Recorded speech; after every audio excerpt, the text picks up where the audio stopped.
a próxima, gente. Maravilha, maravilha. Bom, Fábio, você tem observado aí que a gente está vivendo aí um momento de estagflação, a gente até falou isso no último programa, né? Sim. E os últimos números que foram apresentados por algumas instituições como o DIEESE, como a FGV, e até o número oficial dado pelo governo, deram conta que a inflação foi bem maior do que se esperava e que se imaginava. A gente viu que temos uma inflação que é mais próxima das pessoas com menor renda e outra que é uma inflação geral global. Queria que você falasse para a gente dessa que a gente chama de inflação para os pobres, né?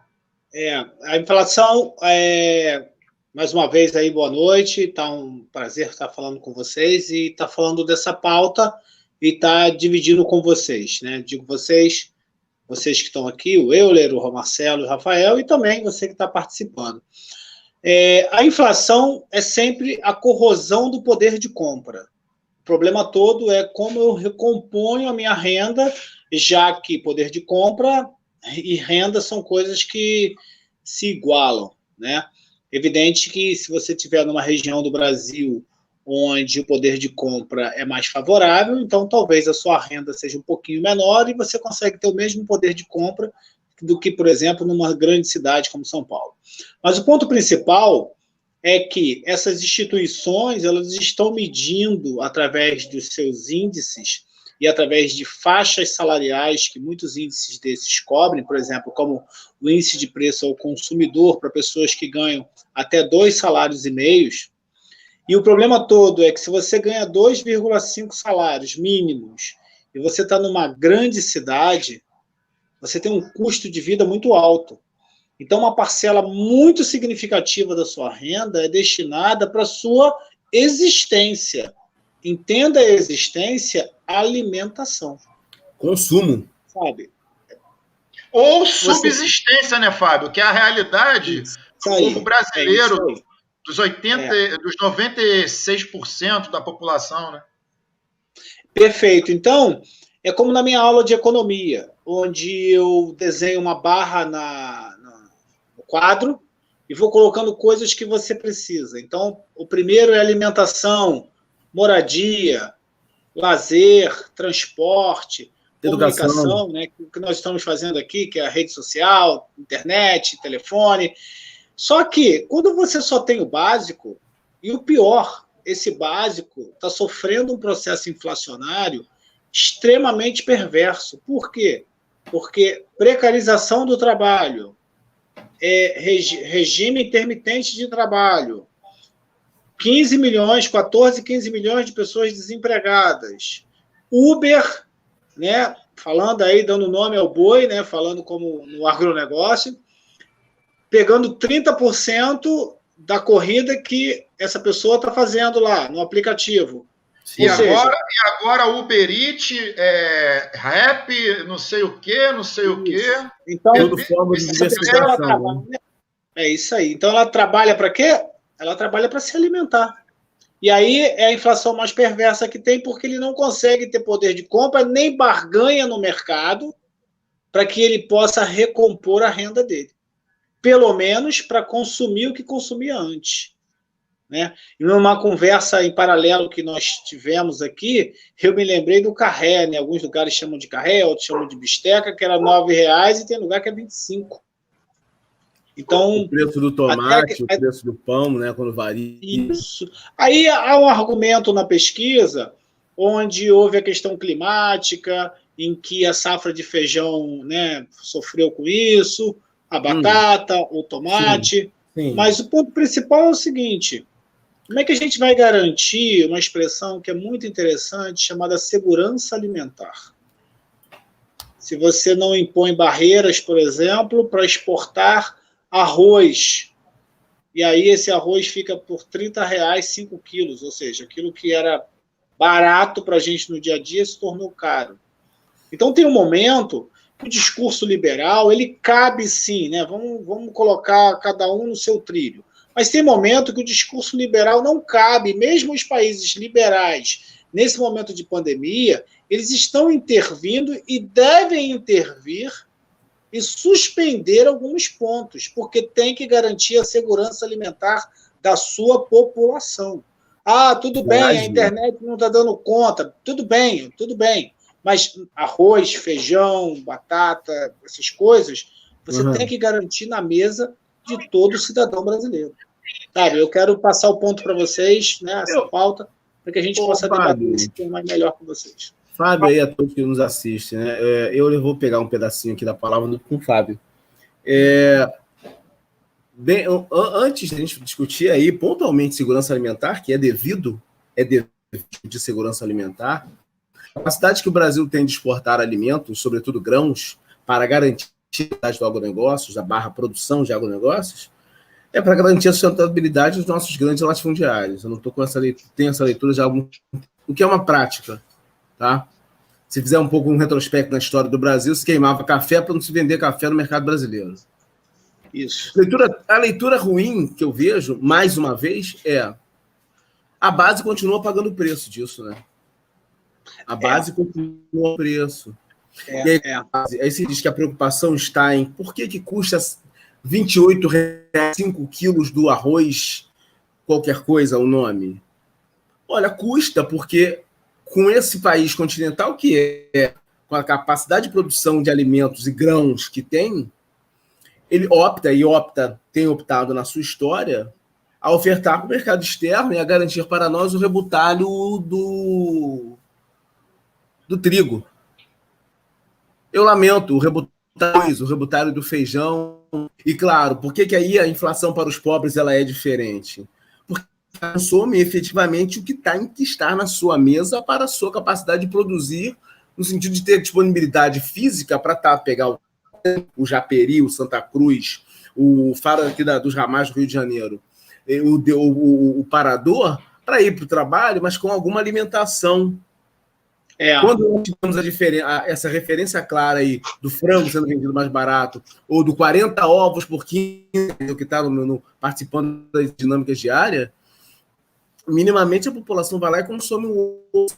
Mas a base, que é a farinha de mesa, a farinha de mandioca, o fubá, o arroz, o feijão, o leite, coisas que o valham, sofreram um aumento absurdo para garantir o lucro do produtor. Em nenhum momento eu tenho a leitura de que a segurança alimentar foi preocupação na capacidade de produzir do mercado. Não é uma crítica, é um ponto de atenção que diz o seguinte, olha só, a dona Maria que faz faxina, a do seu José, que é pedreiro, ele precisa fazer a semana dele para levar R$100 para dentro de casa. Como é que faz? Né? Rafael, que a gente acabou de falar da soja. Para que o Brasil produz tanta soja? Para alimentar quem? O mercado internacional, não para garantir o que Celso Furtado dizia muito. Para você admitir um crescimento interno, eu queria falar a palavra endógena, para lembrar bem dele. A gente só precisa garantir que o país tenha capacidade produtiva interna para garantir os seus. Aí era o que o governo do Barbudo dizia: a população tem que ter minimamente no governo 4 refeições por dia. Não é nenhuma referência política, mas era uma ação política do governo de Luiz Inácio que queria garantir isso. Mas isso daí tem uma realidade em que nem 2 pratos de comida a população está conseguindo ter. Com certeza, Rafa. E a capacidade de produção no país não mudou, não está aquém. Ela continua evoluindo. O que me chama muita atenção, o que me chama muita atenção nesse discurso, nesse processo, né, o discurso não é patriota. Agora nós temos uma frase, um slogan, Brasil, pátria amada. Tudo bem. Olha só, então se o Brasil é uma pátria amada, vamos ser brasileiros, vamos ser patriotas, então.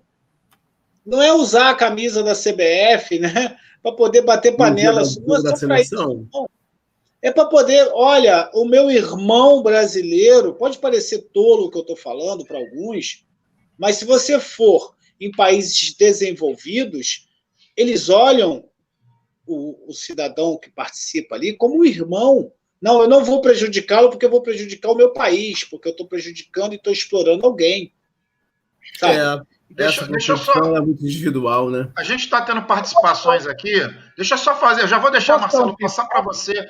Vou passar para você. Deixa eu só ler rapidamente aqui, o nosso querido Arthur Luiz colocou: restou ao trabalhador a exploração pelo trabalho, pela subsistência. Só temos o direito de produzir, para produzir, nem mais consumir. Vivemos do capitalismo tardio.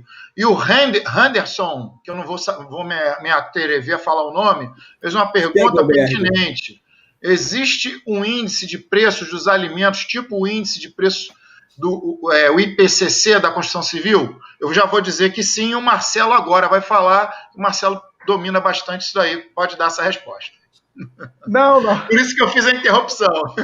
Eu não domino bastante, não, mas eu realmente gostaria de falar.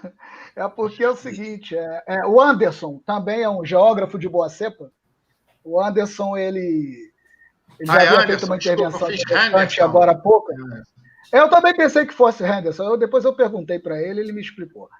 Outro geógrafo, hein? Outro geógrafo, hein? Boa saída. Privilegiada.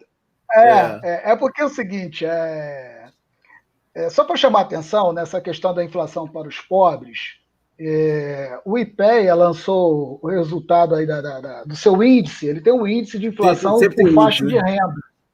Ah, não, eu estou aqui para isso. Ele traz. O IPEA.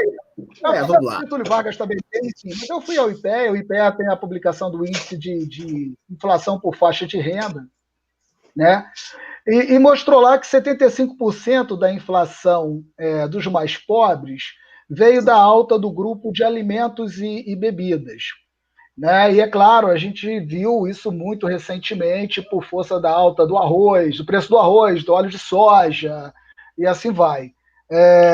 Agora, o interessante é o seguinte, que aí é o que vai acompanhando, é que esse segmento, ele compromete, alimentos e bebidas, ele compromete cerca de 30% do orçamento dos mais pobres, né? E o que é o mais pobres aí do ponto de vista da composição desse índice, né? Eles têm renda muito, que é considerada renda muito baixa lá para o IPEA, que são os que recebem menos, né, uma renda menor que R$ 1.650, né? Ou seja, menos que um salário e meio, né? Menos que um salário e meio. Pois é. É isso. Então, o que acontece? Aí, fazendo o link com a pergunta do Anderson sobre a questão se existe um índice aí tal qual o INCC, que trabalha o Índice Nacional da Construção Civil. Sim, a inflação nós temos o IPCA, o Índice de Preços do Consumidor no Atacado, o INPC, né? Mas o DIEESE, o GPM, DI, o GPM 15, 30, enfim. Mas o DIEESE, que eu gosto muito de chamar a atenção aqui toda vez que a gente toca em assuntos próximos a esse, que é justamente a pesquisa nacional de cesta básica que o DIEESE ele publica mensalmente. Sim. O último, que é o índice e tem o índice de custo de vida, que vai muito próximo aí ao que o Anderson perguntou. Mas o que o último dado da Pesquisa Nacional de Cesta Básica do DIEESE nos mostra?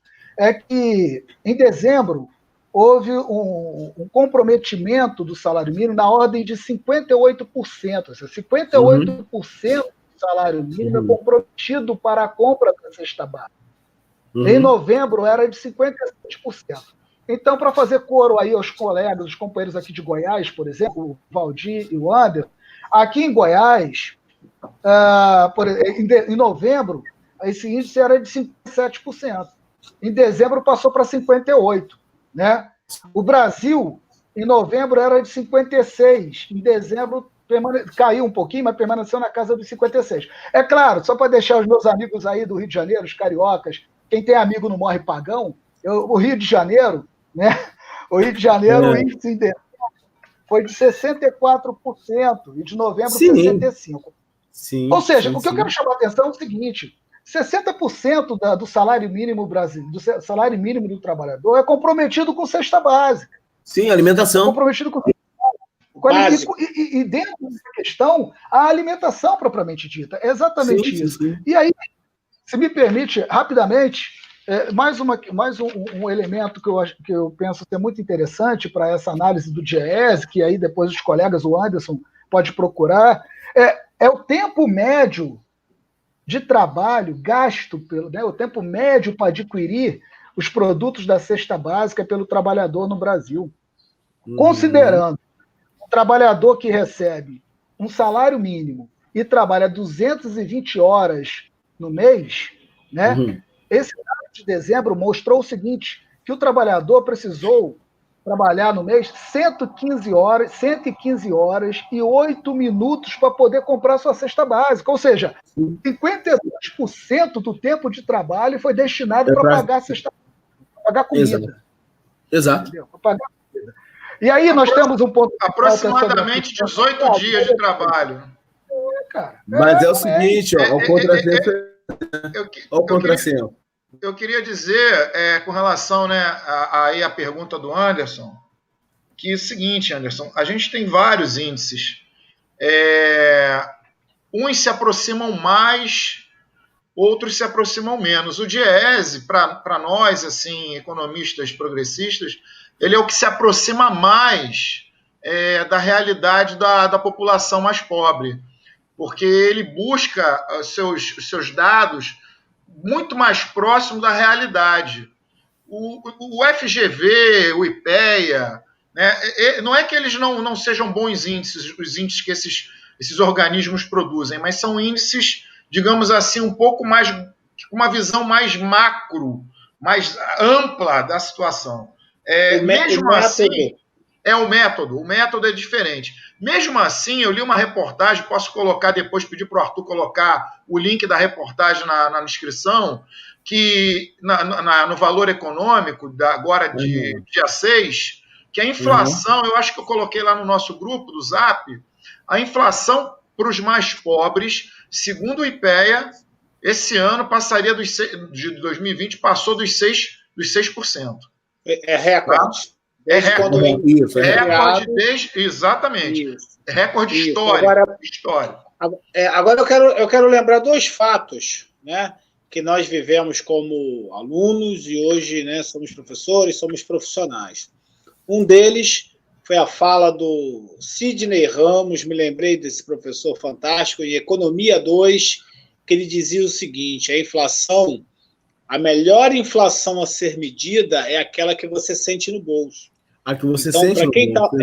Para você que está me ouvindo, Fábio, eu sou vegano, então eu tenho, né, uma série de restrições para uma opção de alimentação. Então, você tem que medir esses produtos que você consome. Eu opto por comer muita carne, então você vai ter que medir a inflação da carne no seu bolso. E assim vai. Então, tente manter um controle nesse sentido. Eu vou dar o meu exemplo nesse aspecto. Eu observei, tá? E eu sempre compro na mesma rede de supermercado, não vou ficar aqui fazendo propaganda para ninguém, mas eu percebi um acréscimo de 20% no valor final da minha compra em relação ao mês anterior, mantendo ali o mesmo critério de produtos de um mês. Os mesmos itens já... Entendi.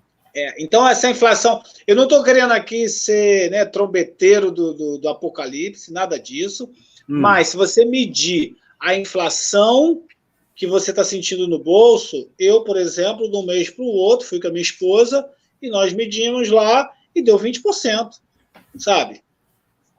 Então, assim, e aí é assustador. Ô, Fábio, dá só uma parte aí, Marcelo e Euler. É uma realidade que, por exemplo, o indivíduo que é assalariado ou o indivíduo que não é assalariado e trabalha por conta própria, o trabalhador com carteira ou sem carteira, conta própria com carteira, conta própria sem carteira, essas classificações que a gente já vê aí, isso é muito real. Como é que ele sobrevive numa condição como essa, onde os itens que compõem a sua cesta de bens ao longo do mês, a tua compra de mês, está mais cara, cerca de 25% a 30%, quando ele vê que o preço da farinha de milho saiu de R$ 2,85 para R$ 3,40.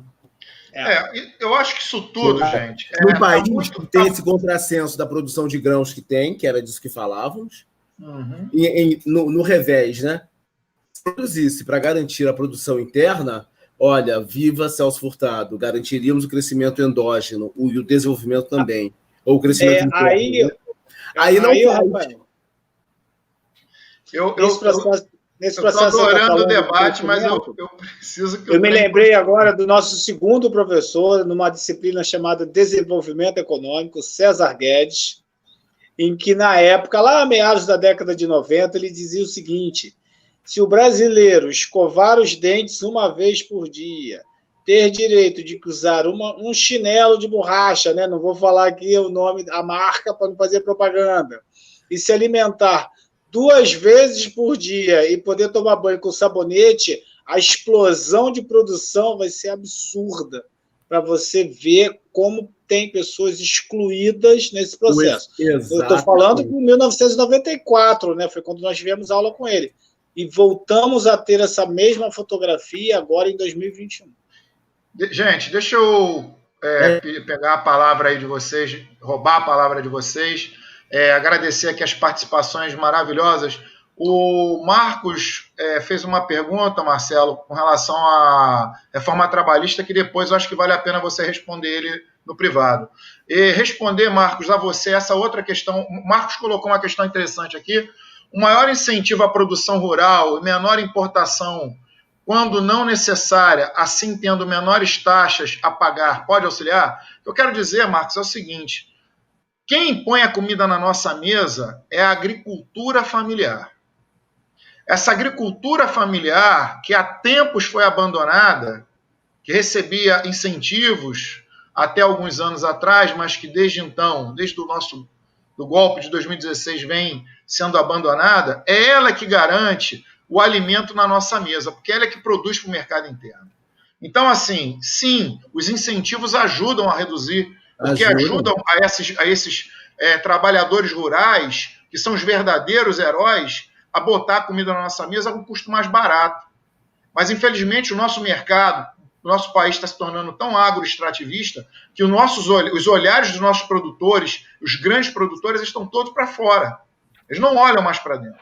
E esses produtores rurais, que são os que podem fazer com que o preço do que é mais importante para os mais pobres, que é a alimentação, esses estão cada vez com os seus custos mais elevados. Então, consequentemente, com os seus custos mais elevados, eles produzem produtos mais caros e as pessoas mais pobres vão ter uma inflação diferenciada para mais, né, mais alta. Mas agradecer a Crislene, que está aqui participando. Pois não, Marcelo. Só seja breve, que nós já estamos estourando o tempo para a próxima pauta. Não, desculpa. Tá bom. É o seguinte, eu penso que a resposta para o Marcos, nós poderemos fazer um link com a pauta 4. Quando eu volto a pergunta dele. É verdade. Forma administrativa, verdade. Beleza.